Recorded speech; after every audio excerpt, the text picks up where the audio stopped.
સુરતની નવી સિવિલ હોસ્પિટલમાં ચોરાયેલું નવજાત બાળક આખરે મળી આવ્યું છે। 200 પોલીસ અધિકારી અને કર્મચારીઓની ટીમની મહેનત રંગ લાવી। ડિંડોલીમાંથી બાળક ચોરનારી મહિલાની પોલીસે ધરપકડ કરી છે।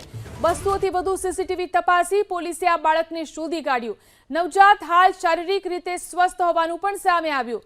32 વર્ષની રાધા રાજી ઝા નામની મહિલાએ બાળકની ચોરી કરી હતી। મહિલાનો પતિ વારંવાર મહિલાને ચોર ચોર કહેતા મહિલાએ બાળક ચોર્યાની કબૂલાત કરી છે। સુરત નવી સિવિલ હોસ્પિટલમાં ચોરાયેલું બાળક મળી આવ્યું છે। એમના કાકા આપણી સાથે મોજૂદ છે, તેમની સાથે વાતચીત કરીશું। જી જણાવો, કેટલા ખુશીના સમાચાર? સાહેબ, બહુ ખુશીના સમાચાર છે ને અમને આ ખુશીના સમાચાર એબીપી અસ્મિતા ન્યૂઝે આપ્યું છે।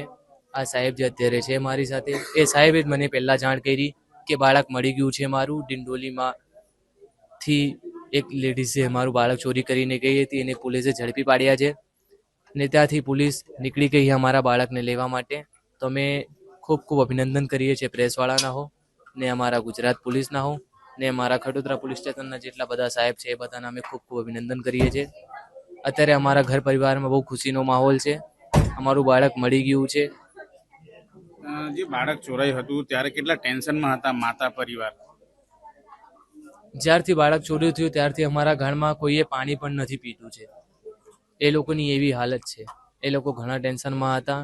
જે બધા ફોન કરે, ત્યાં શોધે, ત્યાં નહીં શોધે, બધા એકબીજાના કોન્ટેક્ટ કરતા હતા અને અમે પ્રેસમાં કોન્ટેક્ટ કરવાના અમે વિચારતા હતા। પ્રેસમાં ખબર પડી એના પછી અમે પોલીસ કમ્પ્લેન તો અમને તરત જ કરી દીધી હતી। પોલીસ જે અમારા પોલીસ સાહેબ છે, સાહેબ લોકો એ બધા સીસીટીવી જોયા ને એ લોકો ચોકડીની સીસીટીવી જોયા। અહીંયાથી જઈને જેટલા દુકાનવાળા છે બધાના સીસીટીવી જોઈને પેલી લેડીઝ કાં ગઈ, કાં ઉતરી, એ બધું જોઈને એ લોકો અમારા બાળકને શોધીને લાવ્યા છે। બિલકુલ, પરિવાર ખુશખુશાલ છે અને એક જ માંગ કરી રહ્યા છે કે આરોપીને કડક સજા કરવામાં આવે। ધનરાજ બાગલે, एबीपी अस्मिता, सूरत।